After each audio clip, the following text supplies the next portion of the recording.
Yo, Zach. Yo, what up? Yesterday was the Puerto Rican Day Parade. No shit. I can't believe I fucking missed it. Yo, they didn't say anything about it. I just found out today. I feel like I usually see a fucking parade or some sort of news about it. Shit. Must be that COVID.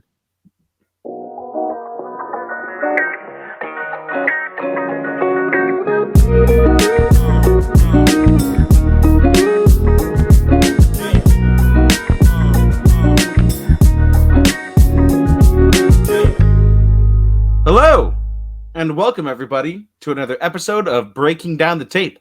I am Zach, and I'm eating some fucking Pringles. That is Hector, who is eating some fucking Pringles, baby. So Hector, obviously you're munching on some Pringles, but what are you drinking on today, bud? Just the usual, some Bud Light. Got you some Bud Light. I'm not gonna lie, I too am cheating, and I'm going with the Voodoo Ranger Variety Pack. We are not sponsored by anybody, but hey, Voodoo Ranger, if you want to be Yingling to the punch, I will not be upset. Right now, in my handy dandy. I know, they've been slacking. What'd you say? Yingling's been slacking. I'm saying. In my handy dandy, I said what I said, Breaking Down the Tape mug, I actually have the American Haze IPA. So is that not a great commercial? This week, real. Right? This week we are made down the tape. Right? We're made for beer commercials. If you have ever met Hector and myself in real life, we are made for real beer. Beer okay, so you know the commercial where Snoop Dogg is like walking down the beach and he's like toasting people and giving Coronas? Right. One of the guys he's toasting or giving the Corona to is like me. Like I'm just chilling there and he's just like, "Yo, what's up, dog?" I'm smoking. I just pass him the J and he gives me the beer and he just keeps walking. Hector is made for Snoop Dogg commercials. I am made for Coors Light commercials. I'm bald. I've got a beard. I'm white and I am fat. So anyway, without anybody else, we have this week around the world of sports. Our regular trivia question, obviously, we'll answer last week. We'll go over this week's, and it's deceiving this week. Hector will be reacting blind to it. And then we'll be talking about our big free agents right now that are still open on the market, which makes no sense to us. So, Hector, this week is going to be a little bit rapid fire, if you wouldn't mind, because I had 3 hours of audio last week. Hit me with around the world of sports, bud. Oh, man, around the world of sports, we got a lot of shit going on, so it's going to be a rapid fire, and I hope you're ready for this shit. Yep. So right now we're hitting the NHL, and it's coming down to the wire. We got the Canadiens versus Golden Knights. We got the Islanders versus the Lightnings. And what I'm thinking is are the Islanders real? I've asked that for a while now, and I guess I have to root for the Islanders. I guess so. Anyway, if it's not the Islanders, it's not New York, fuck them all. Going over to MLB, now it's like, shit, staying in New York again, is DeGrom like Cy Young and MVP candidate? Too early to make that argument, but he is a goddamn good pitcher. Now, another question, is he using that sticky stuff? There's a lot of pitchers out there getting caught on that sticky stuff. Garrett Cole getting called out, and then he goes out and pitches a gem. What do you think? Everybody is. Everybody is. Now, staying on Garrett Cole, what the fuck? The Yankees are playing like trash. Let me take one out of Aaron Rodgers' playbook. RELAX. Relax. He said, take a breather. Woo-sa. Woo. Staying on the MLB for the final thing, MLB is actually finalizing a substance memo, starting to revamp their ruling on what's banned and what's not banned. They had to. It's coming to a head. Going over to the NBA, 76ers up 2-1 against the Hawks. Are they going to go up, or are they going to get fucking tied 2-2?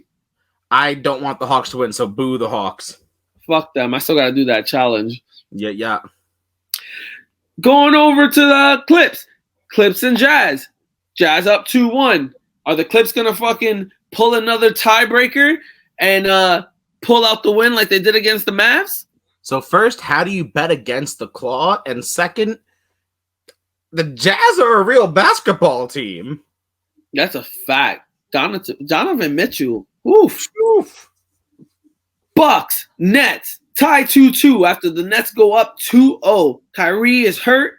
Still favorite to win the chip. Harden, still out with a hamstring. Passion. Oh, it's all about that fucking passion. You know, this is where he starts to play. Suns sweep Denver. Woo! Go to the conference. Again, casual basketball fan, didn't see it coming. Hey, I had the Suns going to the conference championship against the Lakers, but because the Lakers dropped to such a low seed, they played them before. Mm-hmm. Jokic winning MVP. What do you think? Don't know enough to disagree with it, but I feel like he's played well enough for it. First big man to win since Shaq. Tom Thibodeau from the New York Knicks, coach of the year. You've been calling it for a while, and I think it's well deserved. And just for shits and giggles, Lamar Odom knocks out Aaron Carter in a celebrity boxing match. This is clearly an after effect of the Paul brothers, Logan and Jake Paul. I'm not a boxing fan. I don't know if this is good or bad, but I don't know what to feel. Shooting over to the NFL to end around the world of sports and hit the ending. Stephon Gilmore skips training camp? Did you say he's going to be a New York Jet? What? Okay, he does want a contract agreement. He's due 11 point some odd mil, and he needs a contract. So what better way to stick it to the Patriots than come over to the Jets? Say that again. I'm sorry. That is a fact, though. Come over to the Jets. We need a corner. Hey.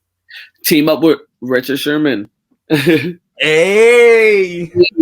Crowder takes a pay cut for the Jets, knowing that he might be released. So he took a pay cut.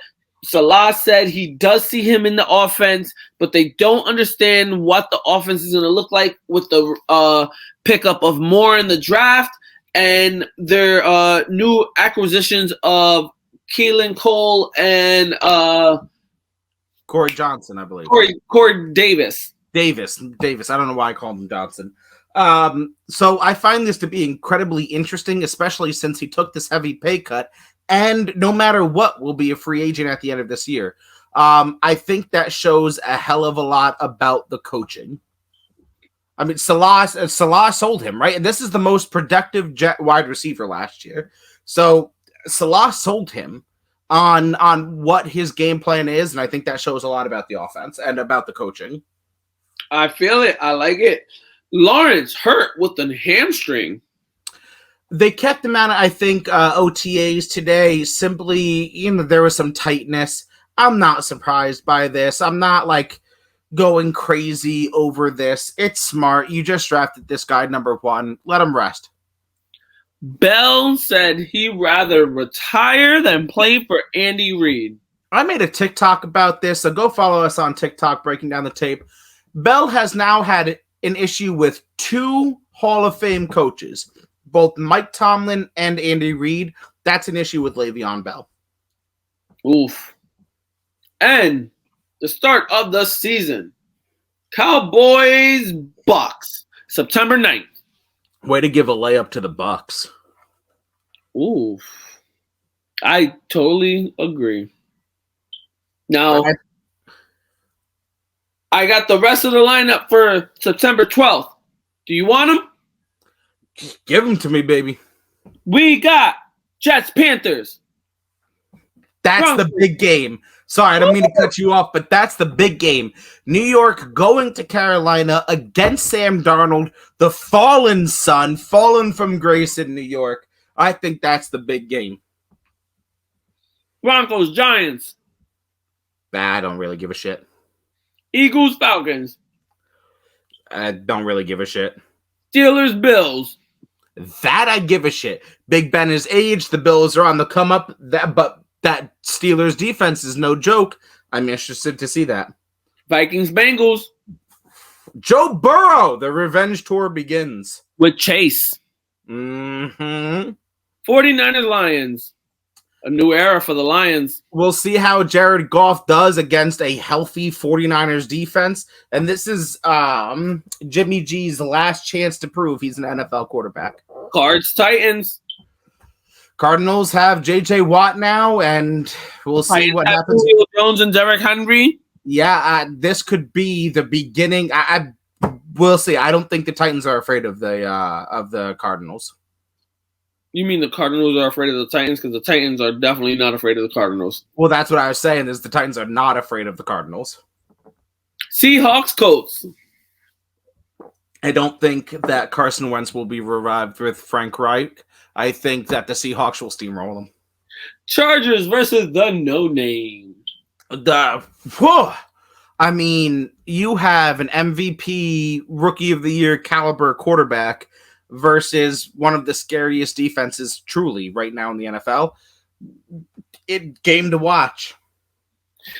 Jags, Texans. What a layup for Trevor Lawrence. Right? What a first fucking team to play. Like, you're playing the worst dumpster fire that they don't even know who's starting in any position. Yeah, for real. Browns, Chiefs. Woo! AFC Championship rematch. This is going to be a gunfight. We're going to see 100+ points scored. Woof. Bold words. Mm-hmm. Dolphins, Pats. You know, generally, and for the last 20 years, I'd give it to the Patriots easy. Don't sleep on them Dolphins, bro. Ooh, that sounded like a shotgun. Yeah. Packers, Saints. Who knows who's going to be the quarterback for either team? It's going to be interesting no matter what. Fuck. Bears, Rams. Bears. Matthew Stafford goes absolutely fucking nuts. Ooh, I said what you said. I said what I said. I got the first one, damn it. Ravens, Raiders. The Raiders have been mediocre at best, despite Derek Carr actually being one of the better quarterbacks in the National Football League right now. I think the Ravens will go ahead and just win. And that is week 1 in the books.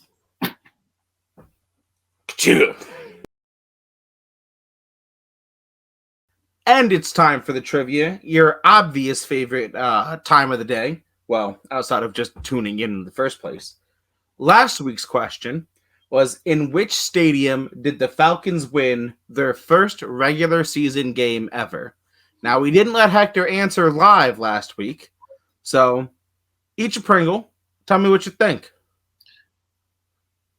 The old MetLife Stadium, New York Giants. Baseball stadium. Oh, no. See, now I gave it away. No, it wasn't in the old MetLife, and I gave part of the answer away. It was in Yankee Stadium. Oh. The Falcons won their first regular season game ever in Yankee Stadium. Now, I'm not going to lie. I knew that the Jets played, in Citi Field, the old Mets Stadium in Shea Stadium. And I know that's why generally, if you're a Mets fan, you're a Jets fan, because they played in the same stadium.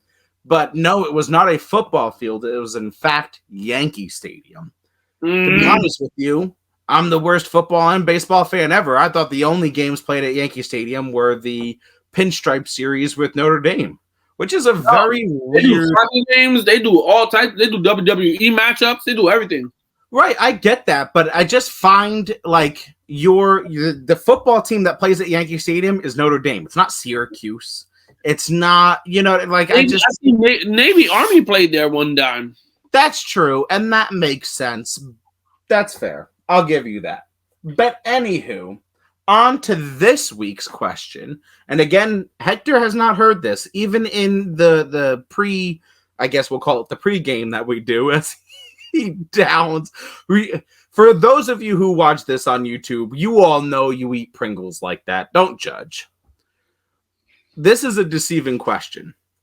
Who led the NFL in kick return touchdowns in 2013? Now, I have options. I'll let you choose. Leon Washington.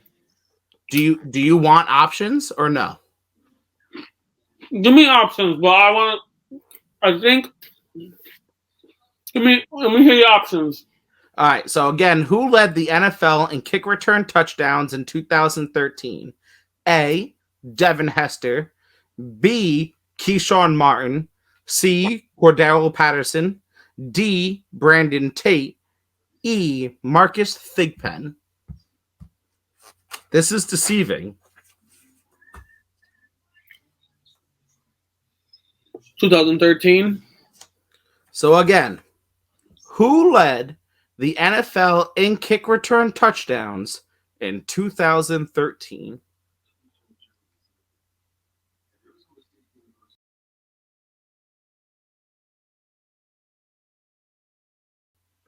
So, we are nearing the preseason. We've got, what are we in June? We've got about a month, 2 months until the preseason goes. And we've got some big name free agents on the board. Now, we took down an entire list of them, and we've got plenty of time, so I figure we'll talk quite a bit about all of them. Tell me one of your biggest names that's a free agent right now. So, off the top of the rip, and I mentioned it when we were off air, it's like, shit, Richard Sherman is just still so quiet and hasn't really done anything. And granted, he is his own agent and he knows how to play the game, but wonder where's he gonna go? Now, see, I think what you just said is one of the most important things to factor into this equation. Richard Sherman has made his money, right? He's I think he's a smart businessman now. Yep, he's a future Hall of Famer. He's made his name. He has his legacy. He's made his money. He's come out recently and said he wants to go to a contender team, and frankly, at his age, I don't blame him. Now, he's only actually a couple of years older than you or I, but in the NFL, that's motherfucking gold. But he is his own agent.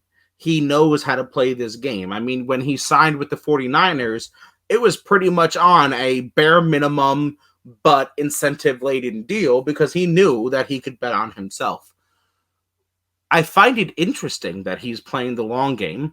He's been linked to the Jets with Robert Saleh quite a few times. If he wants to go to a contending team, linked with the Niners. Yep, he's been linked back with the Niners. Bill Belichick is a defensive coach. Even going back to Seattle. Yep. I mean, there's been a few teams that he's been linked to, but it's all been really just conjecture and rumor. If you had to pick one team that you would bet $1, I'm not talking crazy money, that you would bet $1 that he goes to. That's a lie, not $1. That you would bet a sum of money that you cared about. Where would he go to? Where? The Titans. The Titans. Mm-hmm. So I said he wants to go to a contender. He's going to the Titans. You know why? Because the offense is already elite. That offense is elite. That offense, you take out Tannehill. He goes ahead and does a Dak Prescott, knock on wood, and whatever. You can put Fitzpatrick back there. And that offense is elite. With Derrick Henry, that offensive line, and those receivers, that defense is literally a shutdown corner away. Wow. And Richard Sherman might not be the old Richard Sherman, but he is still locked down. So I've got, first of all, you said what you said, right? Like, you have called I said what I said. Sorry, you got. Sorry, I was like in the midst of taking a sip of the beer. I said what I said. Damn it! Thank you. You said what I said for me to say what I wanted to say. To your credit, you even said last week that the Titans were Super Bowl contenders. I said what I said. My second one. They're gonna win the division, and they're going to Super Bowl. And you said against the Bucks too, if I recall correctly. So last week I think you said that the Bucks beat them in the Super Bowl. If the Titans acquire Richard Sherman and he is as locked down as you think he is, does that tip the scales for you?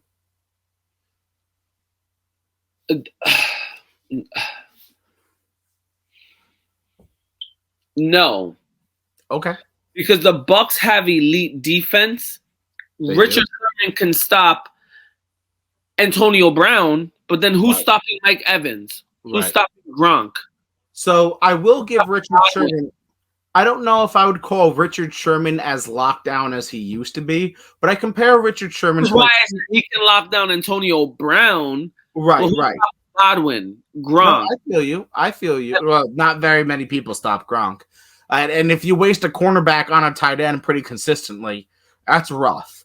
But I think of Richard Sherman as like CC Sabathia or like great pitchers in their age, right? Like, yeah, you used to throw heaters, but now you're getting up there and you can't really do that anymore. But you've become more dominant by switching up your pitches and becoming more dominant in changeup, in curves.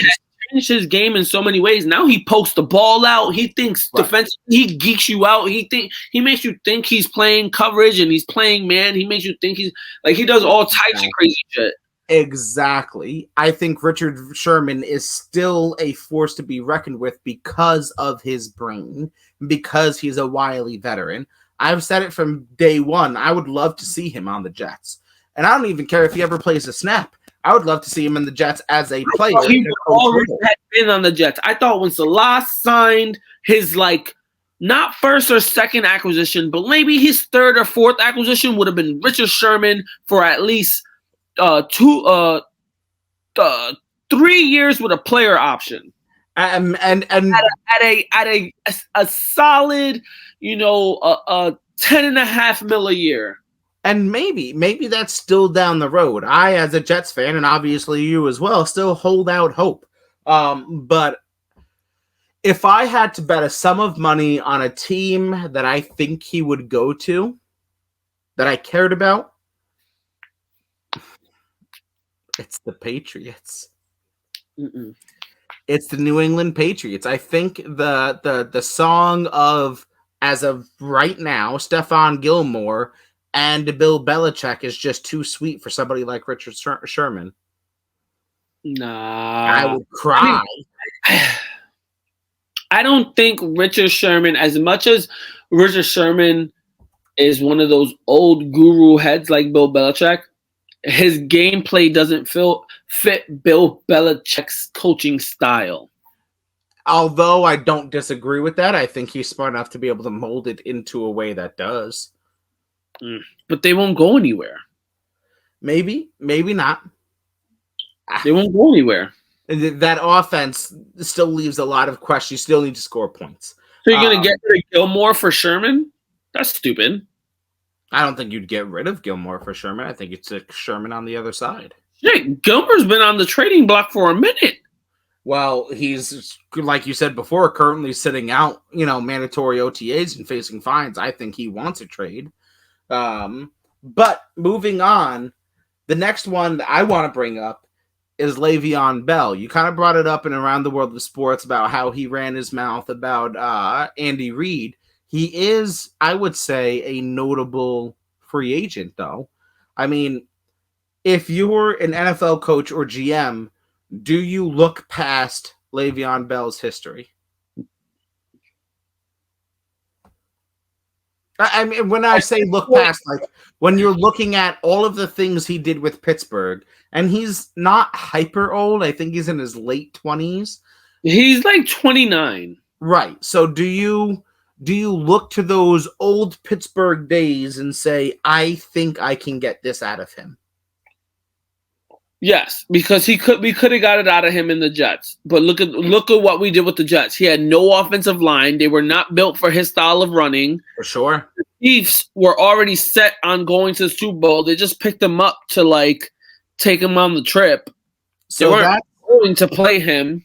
So, and although I agree with you on both accounts, if he is potentially so good, why did he only get those 2 offers?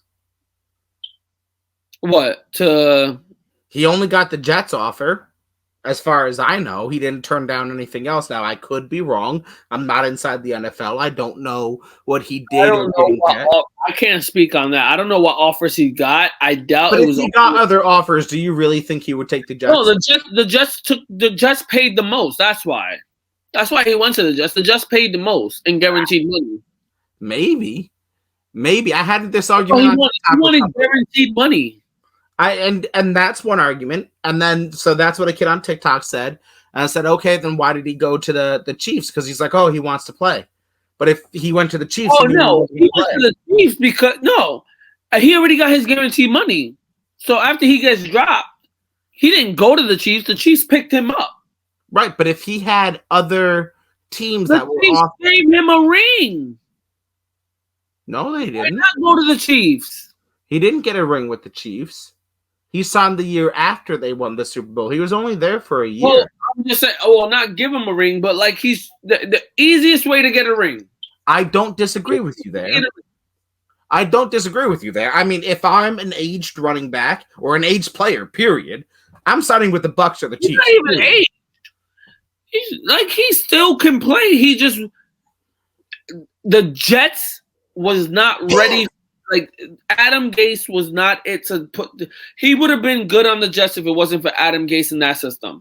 I agree. I am not arguing that point. The Jets were always known for their run game and offensive line. Adam Gase stepped foot in that office. I am not going to disagree with that point in the slightest. I'm not an asshole.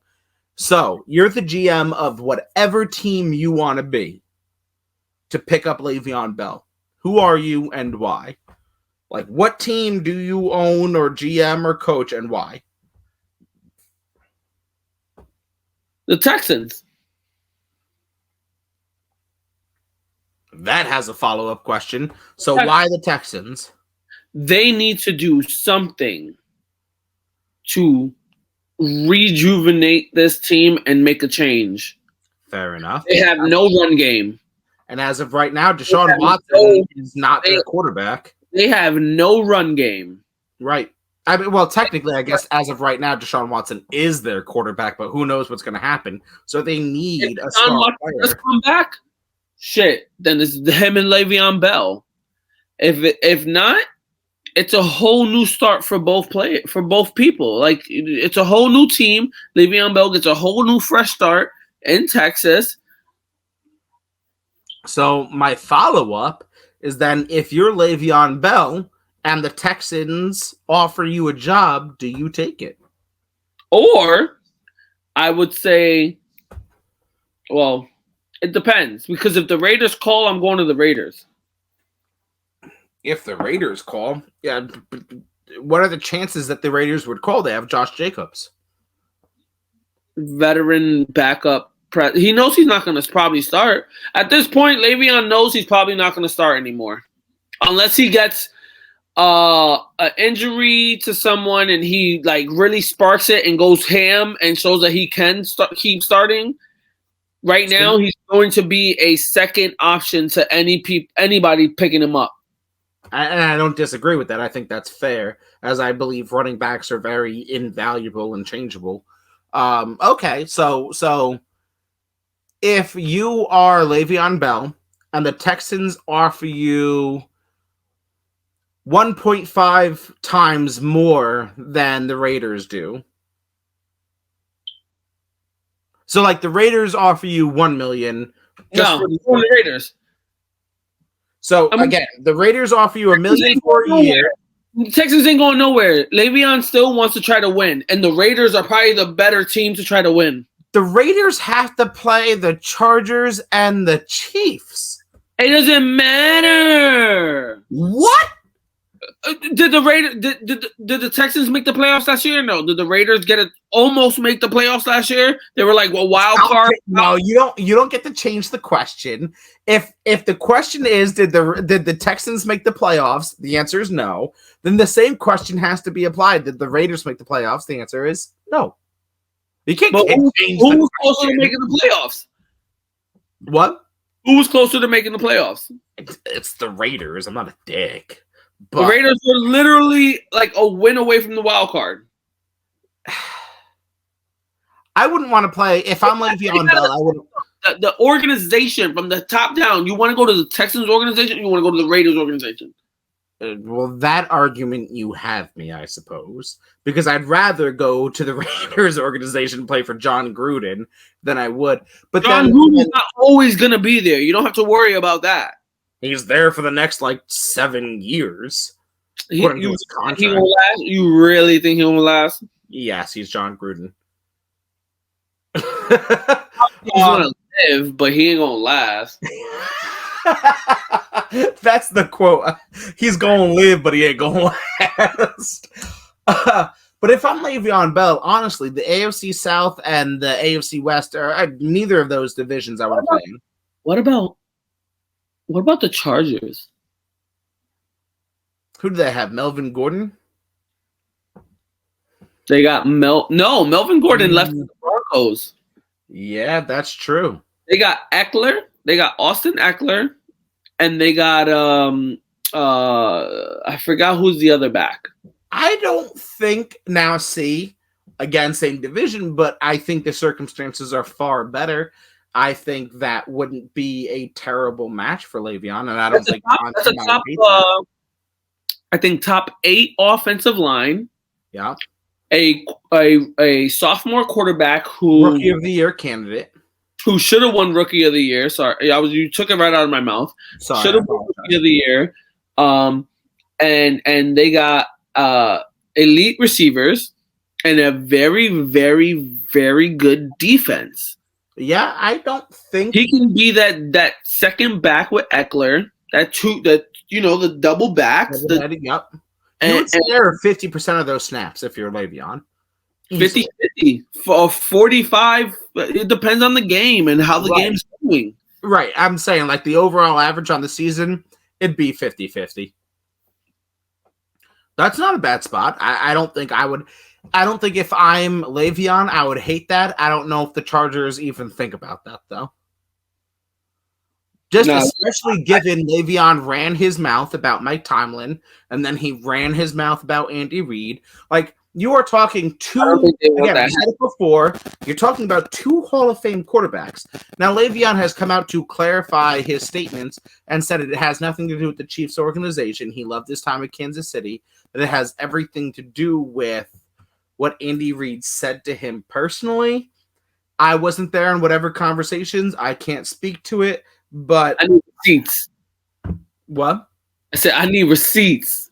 Right. Well, that's kind of what I'm saying. I feel like he's trying to, and this is the last thing I'll say on the subject. And again, it's a complete assumption. I was not in the room. I do not know. I feel like Le'Veon is trying to lean towards something racially biased. The way he's hyper cryptic about what he's trying to say. Roast me all you want. Again, I wasn't in the room, but the way he said what he said and then tried to backtrack and said, oh, I'm not talking about Kansas City. I'm not talking about the Chiefs. I'm talking about what Andy Reid has said to me in personal conversations. It feels deeper than football for me personally. Le'Veon's just like Antonio Brown. And there it is for me. They are the same caliber. The only person that was able to control them was Tomlin, and then at some point he was like, "Even I can't control them." Real side tangent is somebody tried to argue this point with me and said, "Well, the big 3 hated Tomlin, Antonio," and then I was like, "Who are you talking about?" He's like, "Well, Ben Roethlisberger." I'm like, "Roethlisberger just took the league minimum to play for Tomlin again," and then he was like, "Well, also Antonio Brown." You're not making great points here. You're not arguing people who have a clear-cut path. At one point, and made a successful point combining out of the two other points. Right. Like this kid was not arguing amazing points. Anywho, who do you have next on your list? Shit, I don't even have the list. Do you want me to go next then? Yeah, go ahead. All right, so I have Todd Gurley next on mine. So let me know what you think about Todd Gurley still being a free agent right now. Todd Gurley. Didn't he? Who did he just? Injured. The injuries, man. The injuries are just too much. He hasn't done anything since the Rams. He went to Atlanta. Nothing happened, and at this point, it's like.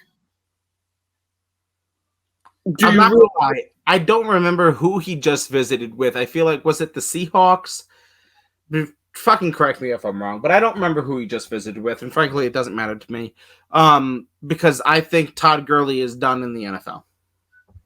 I would second that. I still think he gets picked up, and he gets those ins and out plays. He plays a couple plays here and there and whatnot. Nothing crazy, not like he's going out there and really producing, but like he's a back that. He's one of those guys that just you see there for a little bit. Unfortunately, I think just the position alone of running back being so expendable, and then just what Gurley's injuries and what he's been able to produce has just made him obsolete, unfortunately. I don't hate Gurley, and I don't wish him any ill, but I just don't think he has a job in any way, shape, or form this season. I mean, there's every 32 team I could think of a running back that I would rather have over him. Yeah, he was done. He's done. Yeah. So that's. I mean, he's a notable big name that part of me believes shouldn't be a free agent, but it's just the not for long. The NFL, the not for long. It's just the way it plays out. Who you got? Kenny Stills. He was on Buffalo and Dolphins, but like he's 29. He can beat the brakes off of anyone. Like he's fast as hell. He got decent hands, and it's just surprising that no one he just can't hold down a job anywhere. That's kind of been what a quintessential fucking statement is. He can't hold down a job anywhere, and that's something that I found a little surprising. Not that I think he's like a true number one or like one of the more dominant receivers. I think he's a very good number two. Exactly. I was about to say I definitely have him in like my mid 40s. And depending on his lineup, he could be a very good slot receiver. I agree. I don't know about very good, but I definitely think he can add value to more than a few teams. I think he wouldn't be terrible in Detroit. Ooh. I think he would add a nice slot receiver for Jared Goff. I don't know if I would call him dominant or very good in any aspect, but I think at like a veteran minimum or slightly above. Speed and above average hands. I don't know if I would call him elite in anything, but I would call him above average in both speed and hands. I give it to him in the speed. He has great speed. Great speed, yeah. I don't know if I would call him elite. That's just me maybe being hypercritical, but okay. I'm not gonna fight you on it. I agree with you. Right. So next, I've kind of got a Notre Dame alum here, Golden Tate. I know he had some legal troubles in the past. But another one that again was, I feel like a solid receiver and somehow can't hold down a job. He should have never went to the Giants. It was a stupid everything the Giants did with OBJ leading to Golden Tate. Everything was stupid, but Golden Tate ended up getting his bag, going to New York, and now it's just because of his time in New York, he's still on the board. So you think his time with Danny Dimes really just like fucking murdered that? I mean, that with his injury, because he was getting hurt a lot. That's true. And he's 30, 31, roughly, somewhere around there, late 20s, early 30s. 33. Okay. Do you think his time is done? No. I think, now hear me out. And I don't know why this team popped up in my head, but I said what I said. Larry Fitz is not going to go to the Cardinals. He's going to retire, and Golden Tate is going to the Cardinals. Now, can you repeat that one more time? I said what I said. Larry Fitzgerald will retire, and Golden Tate will take his place on the Cardinals. Do you think he will be as dangerous as Larry Fitz on the Cardinals? Larry Fitz is just a presence at this point. Literally, if you look at his stats last year, there was nothing. There was nothing. He was not producing. He wasn't getting any catches. He wasn't even getting double coverage. It was nothing. Wow. It was nothing. It was just Larry Fitz getting his respect from the Cardinals. Now, I have to admit, I'm being far too nostalgic because I can't imagine a world that Larry Fitz isn't like your priority in receiving. You're right. You're not wrong. And we've seen a decline, obviously, in yards and all of these things. And obviously, he's not the number one anymore. You got D-Hop. That brings us to the next. The number two that's actually going to produce. Golden Tate. So that's your answers. And for my next question is Larry Fitz retires. He might end up taking a league minimum again and being the number 3 receiver. At the Cardinals? Being a veteran receiver. So on the Cardinals or somewhere else? He's no longer a number 2. He's like a number 3. He'll catch the ball when you give it to him. I mean, obviously. He can definitely beat a number 3 corner. Where at though? Where does he go? Even if he stays on the cards for a league minimum. But he'll slay as a number 3, but he's no longer a number 2. You got to sign Golden Tate and let him take that spot. So you think so? Then again, 2-part question. Just to clarify, you think Tate is going to Arizona and Fitz retires this year? He's done. Yeah. That personally fucking hurts. I'm not going to lie to you. That personally fucking hurts. Hey, every man eventually has to know when it's time to put it up. And at least the Cardinals did him right. He spent his entire career with the Cardinals. And if they give him more, and I mean, granted, I'm not saying he's retiring. I'm just saying if he does, it's with the Cardinals, and if he doesn't, the Cardinals will probably let him stay, and give him. They love him that much. Obviously, he means a lot. See, I can't. I find it hard to disagree with you because they have to, right? Like he started as a Cardinal, he's gonna end. They have to, and that's the way they have to end. You know. So I find it hard to disagree with you. It just hurts personally. Now, I know we have a couple of names in here, but I think one of the more important ones to me, we've talked heavily about running backs, is Bo Scarborough out of Seattle. I want to jump down to that. Who the fuck is that dude? Bo Scarborough, I feel like, is a solid running back. He's only like 26 years old or so. 24. What? 24. So that's the thing. Why is a 24-year-old now? He hasn't put up numbers. He hasn't gone nuts. He hasn't, why is Bo Scarborough still a free agent when there's a few teams that could use a decent young running back? Why is Todd Gurley on the board? Because he's why is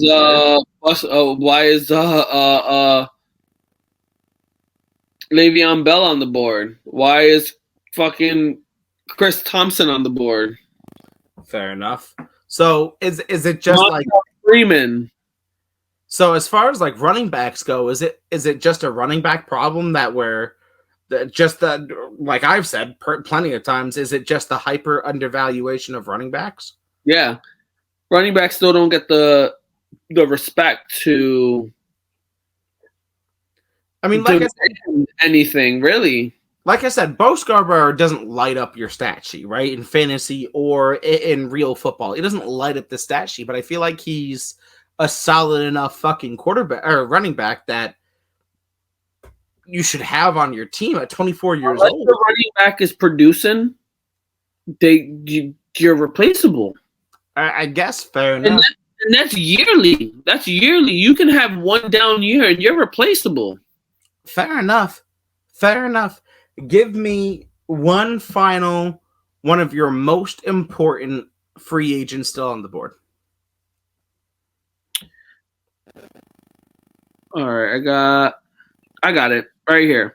Prince Amukamara. Okay. Prince Amukamara. He was drafted by the Giants, played pretty good with the Giants, but he was iffy. They ended up getting rid of him. He ended up going to Chicago. Played very, very well. He was a shutdown receiver in Chicago. And surprisingly, at 32 years old, after playing with Arizona parts of last year, I'm surprised he's still on the board. You know, I'm not saying that he's going to be someone's number one. Sure. Like I feel like he's a good enough cornerback to start. Anyone's number two. I definitely feel like he's a good enough cornerback to start. And he's relatively young, 27, 28. No, he's 32. No shit. He's been in the league a little bit. He's been in the league a little bit. Then there's your reason. Because he's 32 fucking years old. I mean, for me, as a GM or a coach, there's 100% your fucking reason. Is because he's and this is gonna sound disrespectful. Kid's only 4 years older than me, 3 years older than me. He's fucking old as shit. You know, Prince Amukamara is one of those guys who is a solid corner. I wouldn't call him shut down. I wouldn't call him crazy, but he's a solid corner. But at 32 years old, solid doesn't cut it for me. Yeah, but Richard Sherman's only 33. But he's been locked down. If there's a difference in levels of play between Richard Sherman and Prince Amukamara. Hands down. Hands down. If Prince Amukamara could play like Richard Sherman or has played like Richard Sherman, then I'd be like, okay, this is crazy to me. But because there is such a gap in skill level, like, again, Prince Amukamara has been a solid corner. I get it. Yeah. You know, but he just doesn't have that level of play that warrants that. He's a shutdown defensive. He's part of the Legion of Boom. So do you think he as well is done, or do you think he goes somewhere? Oh, no. Prince Amukamara is worthy of a starting role somewhere. Where? Thinking. Off the top of my head, Green Bay. Okay. It's funny that you said Green Bay. For some reason, I thought Prince Amukamara and I thought Amukamara on a jersey, and the first colors that came up was the green and yellow. Okay. See, it's funny that you said Green Bay because I thought the Chicago Bears. I thought same division. I think he'll come back though. I don't think so. I think they'll let him test and then sign on just above a veteran minimum. I don't know. I don't think so. I don't think that. No, I think if they were going to keep him, they would have kept him. Yeah, but you don't. In my opinion, you don't sign veteran minimums to an extension. Extensions are reserved for like 2, 3, 4 years. No, I think and then you bring him back on a cheap deal. I think he gets a 2-year deal in Green Bay. 2, really? I don't think no matter where he goes, he gets more than a 1. I'm saying a 2-year deal, maybe a year with an option. But it's going to be a team. It'll be a team option. Fair enough. Now that I would agree with. I wouldn't give it a player option. I'd definitely give it a team option. So, with that being said, before we go, unless you have another big name that you would like to bring up. I'm running through the list real quick. Oh, I don't want to bring him. I gotta think about that one. Yeah, one more. one more, because this one actually, it actually I got two of them, but this one gets me real here because the Jets went out and picked up Adrian Williamson. Yeah. He goes out and I think he gets a groin injury or something. I believe so.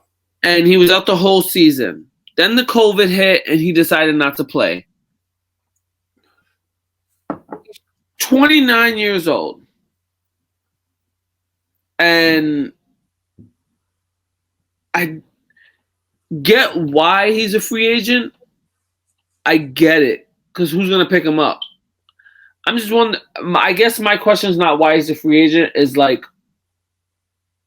what makes him think he's going to get picked up? I think he'll get picked up because he's 29. He's getting up there in age. And maybe I'm hyper ageist in the NFL. But he's getting up there in age. But I think he is now he's technically a linebacker, Avery Williamson, or is he considered like he's a Mike. He's a Mike. Okay, I was right. I couldn't remember if he was a stand-up or a Mike.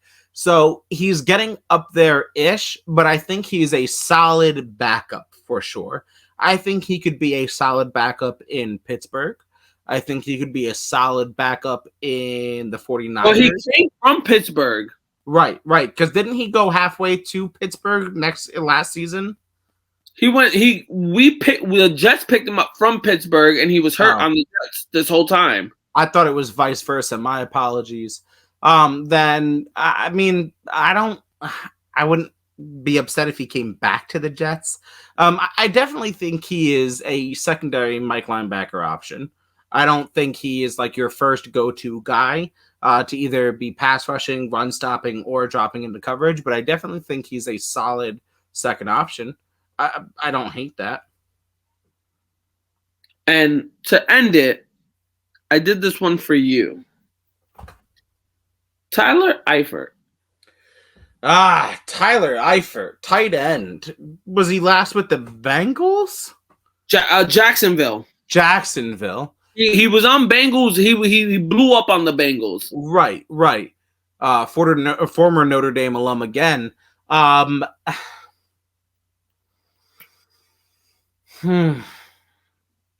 trying to remain unbiased. He's 30. What? He's only 30. I'm definitely ageist, but I'm trying to remain unbiased on my Notre Dame days. I think teams without a solid first could definitely use Eifert. He is definitely more of a passing tight end. He's not a blocking tight end. I mean, he does mediocre in blocking, but he's definitely a passing tight end. I think teams that could use a passing tight end would not be hurting for him. Teams like the Bears, who do they have at tight end? They come to mind. The Packers come to mind. The Jets obviously come to mind. I would say Jacksonville. What? I was thinking Dolphins.